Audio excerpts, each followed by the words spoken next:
আলহামদুলিল্লাহ রাব্বিল আলামিন ওয়াসসালাতু ওয়াসসালামু আলা রাসূলিহিল কারীম। Bangladesh Islamic law research and legal aid centre কর্তৃক আয়োজিত ইসলামে মানবাধিকার সমগ্র বইয়ের প্রথম খণ্ডের উপরে আজকের এই চলমান ওয়েবিনারে সম্মানিত উপস্থাপিকা এবং আজকের এই সেন্টারের শহীদুল ইসলাম সাহেব এবং যারা উপস্থিত আছেন, আমার শ্রদ্ধাভাজন ডক্টর তারেক স্যার, ডক্টর মঞ্জুর স্যার, এবং আগামীতে এই প্রোগ্রাম চলমান অবস্থায় সম্ভবত ইনশাআল্লাহ ডক্টর নকিব নাসিরুল্লাহ স্যার যুক্ত হবেন, ডক্টর সাইদুল হক স্যার রাজশাহী থেকে, গাজীপুর থেকে যুক্ত হবেন। আপনারা যারা শুনছেন এবং আগামীতে যারা শুনবেন, আপনাদের সকলের উদ্দেশ্যে আমার আন্তরিক সালাম। আসসালামু আলাইকুম ওয়া রাহমাতুল্লাহি ওয়া বারাকাতুহু। আলহামদুলিল্লাহ, এই বিশাল একটা যে বই, আমি ইতোমধ্যেই বইটার ব্যাপারে বলেছি এবং এখনো বলছি। বাংলাদেশের প্রতিটা ঘরে, যেহেতু প্রত্যেকটা ফ্যামিলিতে মানুষ নিয়ে এই ফ্যামিলি, বিভিন্ন বয়সের শিশু থেকে শুরু করে বাবা মা, অ্যাডাল্ট এবং প্রবীণ, বিভিন্ন ফর্মে, বিভিন্ন অধিকারে, বিভিন্ন পদমর্যাদায়, কাজেই মানুষের সমন্বয়ে গড়ে উঠেছে এবং প্রত্যেকটা মানুষের অধিকার নিশ্চিত করা এবং আমি যেন আমার অধিকার পাই এবং আমার দ্বারা যেন কারো অধিকার সচেতন বা অচেতন ভাবে নষ্ট না হয়, ব্যাহত না হয়, এই বিষয়টাকে নিশ্চিত করার জন্য বইটা প্রতিটা ফ্যামিলিতে একটা মাস্ট রিড বই। এটা এমন নয় যে এই বইটা রাতারাতি বা এক আধ সপ্তাহ বা দুই এক মাসের ভিতরে পড়ে ফেলা যাবে। আমি বইটা পেয়েছি কয়েক সপ্তাহ, বোধহয় সপ্তাহ 2 হলো হাতে, সফরে থাকার কারণে পুরো বইটা পড়তে পারিনি। সম্ভবত প্রথম খণ্ডের অর্ধেক 258 পৃষ্ঠা বা সামথিং এরকম কিছু পড়েছি।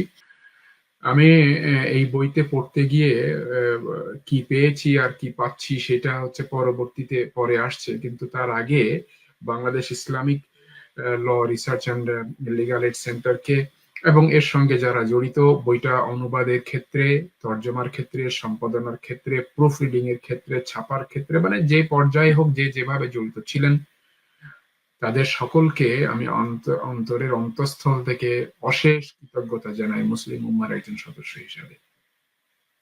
এই বইটা অনুবাদ করাটা, প্রকাশ করাটা বিশাল একটা বাজেটের ব্যাপার, নিঃসন্দেহে বইটা দেখে বোঝা যায়।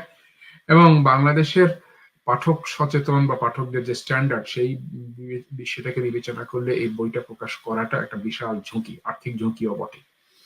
এইরকম ঝুঁকি যারা নিয়েছেন এবং নেওয়ার মতো সাহস করেছেন, তাদের সাহসের বলিহারি মানি, তাদেরকে আসলেই কৃতজ্ঞতা জানাতে হয়। আমি কৃতজ্ঞতা জানাই Bangladesh Islamic law research and legal aid সেন্টারের সংশ্লিষ্ট সকলকে। এই বইটা পড়তে গিয়ে এই ডক্টর খাদিজা নবরাবি, এই ভদ্রমহিলা, যিনি গত 2022 সালে না 20 সালে ইন্তেকাল করেছেন, আল্লাহ ওনার প্রতি রহম করুক। মিশর যে আসলেই জ্ঞানের ক্ষেত্রে, ইসলামের জ্ঞান, রিসার্চ, গবেষণা, যেটা এই প্রোগ্রাম শুরুর আগে ডক্টর তারেক বলছিলেন যে প্রশ্ন করা, পুনর্পাঠ করা এবং জ্ঞানের পুনর্জন্ম, এক্সপোজিশন দেয়া, এক্সপোজিশন করা, এই ক্ষেত্রে যে মিশর অনেক অনেক এগিয়ে, মিশর নিয়ে আমাদের অনেকে প্রশ্ন থাকতে পারে, কিন্তু মিশরীয় সমাজ যে অনেক এগিয়ে, নিঃসন্দেহে এই বই তার একটা অন্যতম প্রমাণ। এই বই পড়তে গিয়ে শিশুদের অধিকার সম্বন্ধে যে সংশ্লিষ্ট যে হাদিস, যে বর্ণনাগুলো তিনি নিয়ে এসছেন, এর অনেক হাদিস আমি জীবনে শুনিও নি, পড়িও নি।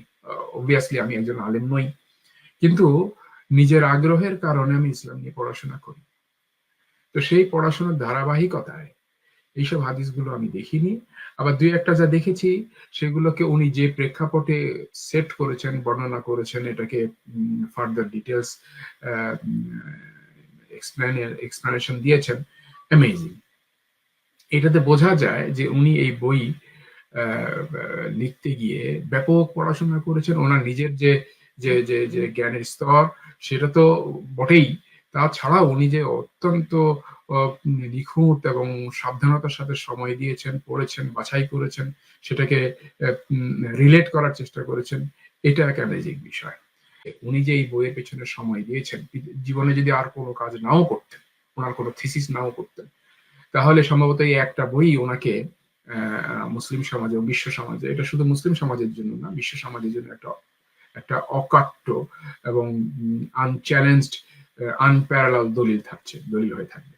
ইসলাম শিশু অধিকার এবং মানবাধিকার নিশ্চিত করতে যে শিশুদের জীবনের প্রাথমিক পর্যায়ে ইভেন মায়ের পেটে থাকা অবস্থায় শিশু অধিকার কিভাবে মানে ইনশিওর করেছে, কতটা এমফেসাইজ দিয়েছে এবং কিভাবে বাধ্যতামূলক করেছে, এটা এই বই পড়লে, এই বই পড়লে এবং বইয়ের ব্যাপারে সচেতন থাকলে এবং এগুলোকে অনুবর্তী হলে, অর্থাৎ এই বইয়ের যে যে নির্দেশনাগুলো ইসলাম দিয়েছে এগুলো অনুবর্তী হলে চাইল্ড অ্যাবিউজ এবং নেগলিজেন্স থাকার কথা না, কোনো সমাজেই নয়। এইখানে এই বইটার গুরুত্বটা অপরিসীম। একজন বাচ্চা জানেও না, তাকে শিক্ষাই দেয়া হয়নি যে বাবা মায়ের প্রতি তার কি অধিকার, কি দায়িত্ব আছে। বাবা মা যেমন জানে না যে শিশুর প্রতি তার সকল দায়িত্ব সম্বন্ধে বাবা মা সচেতন নয়। অন্তত আমি এই বই পড়ার পরে এটা খুব ভালো করে আমি নিজের থেকে বুঝেছি, আমার নিজের জীবন দিয়ে বুঝছি। এই বইটা আমি যদি আজ থেকে 40 বছর আগে, নিয়ারলি 40 বছর আগে যখন আমি বাবা হচ্ছি প্রথম, তখন যদি আমি বইটা পেতাম তাহলে আমার অনেক আজকে আক্ষেপের পরিমাণটা অনেক কম থাকতো। এটা আমার একটা দুর্ভাগ্য। বা এরকম বই যদি ওই সময় পেতাম। তো দেরিতে হলো আমি পেয়েছি, এখন আমার আফসোস করে আল্লাহর কাছে অন্তত মানে তওবা করার সুযোগ তো আমার থাকছে, রিয়েলাইজেশনের সুযোগ থাকছে। সো এই ক্ষেত্রে আমি অন্যান্য বাবা মায়ের ক্ষেত্রে এই কথাই বলবো যে শিশুর যে অধিকার, শিশুর প্রতি যে বাচ্চাদের বাবা মার যে দায়িত্ব, এটা আমরা না জানার কারণে, যত ভালোবাসা এবং আবেগ থাক না কেন, বাবা মার তো বাচ্চাদের প্রতি আবেগ থাকেই, দরদ থাকেই, তার সত্ত্বেও যে যে এক ধরনের নেগলিজেন্স হয়ে যাচ্ছে, ঘটে যাচ্ছে, এটা মানে এটাকে অ্যাড্রেস করতে হবে, এটাকে অ্যাড্রেস করতে হবে এবং এই বই আমাদেরকে এই রিয়েলাইজেশন দেবে এবং অ্যাড্রেস করতে আমাদের সহযোগিতা করবে। একইভাবে বাবা মা যেহেতু শিশুর প্রতি মানে দায়িত্ব ঠিকমতো পালন করছেন না, ইচ্ছা হোক অনিচ্ছা হোক বা করতে পারছেন না না জানার কারণে, একইভাবে শিশুরা যখন বড় হচ্ছে বাবা মায়ের প্রতি তাদের যে দায়িত্ব আছে এই দায়িত্ব সম্বন্ধে তারা সচেতন নয়, ফলে বাবা মায়ের প্রতি তারা দায়িত্ববান হচ্ছে না। এর জন্য বাংলাদেশের নিয়ারলি 1,30,00,000 বা 35,00,000 যে সিনিয়র সিটিজেন্স আছে, এরা সামাজিক পরিবারে, প্রত্যেকটা পরিবারে এরা কম বেশি নিগৃহীত বা অবাঞ্ছিত বা নেগলেক্টেড হয়ে আছে।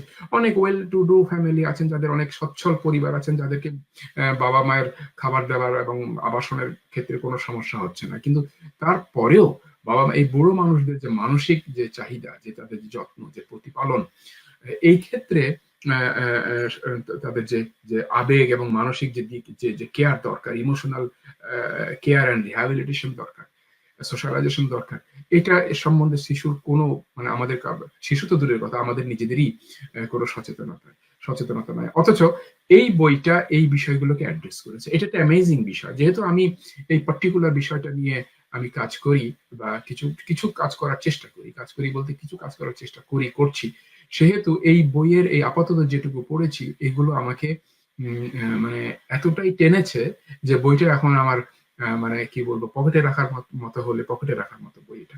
পকেটে তো রাখা যায় না, তবে আমার বিছানায়, আমার বালিশের পাশে শিয়রে বা আমার গাড়ির ভেতরে বা ডেস্কে যখন যেখানে থাকি বইটা কাছে রাখার চেষ্টা করি।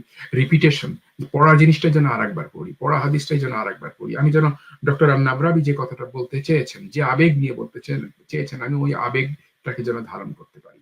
আমি আমার সময় প্রায় শেষ, আমি কথা বাড়াবো না। তো আমি যে কথাটা বলতে চাচ্ছি সেটা হচ্ছে যে যারা এই আলোচনা আমার শুনবেন আগামীতে, এবং যারা আলোচক হিসেবে উপস্থিত আছেন, আমার প্রত্যেক আমার বিদগ্ধ পণ্ডিত শ্রদ্ধাভাজন ব্যক্তি, আমি আমাকে সহ আপনাদের সকলের প্রতি বিনীত আবেদন করছি যে আসলে আমরা সবাই মিলে বইটাকে প্রতিটা পরিবারে যেন একটা করে বই, একটা করে সেট, এই সেটটা থাকে, যেন পরিবারের বাবা মা, স্বামী স্ত্রী, সন্তান, আগামী দিনের প্রজন্ম যেন প্রত্যেকে তাদের অধিকার পায় এবং পাওয়ার মতো পরিবেশ সৃষ্টি হয়, সেই সচেতনতা সৃষ্টি হয়। আমাকে আজকের এই ওয়েবিনারে কথা বলতে দেওয়ার জন্য এবং আপনারা এই দেশ বরেণ্য পণ্ডিত ব্যক্তিবর্গ, শ্রদ্ধাভাজন পণ্ডিত ব্যক্তিবর্গ আমার কথাগুলো শুনেছেন সময় ব্যয় করে, এই জন্য আপনাদের প্রতি অশেষ কৃতজ্ঞতা জানিয়ে আমার বক্তব্য শেষ করছি। আসসালামু আলাইকুম।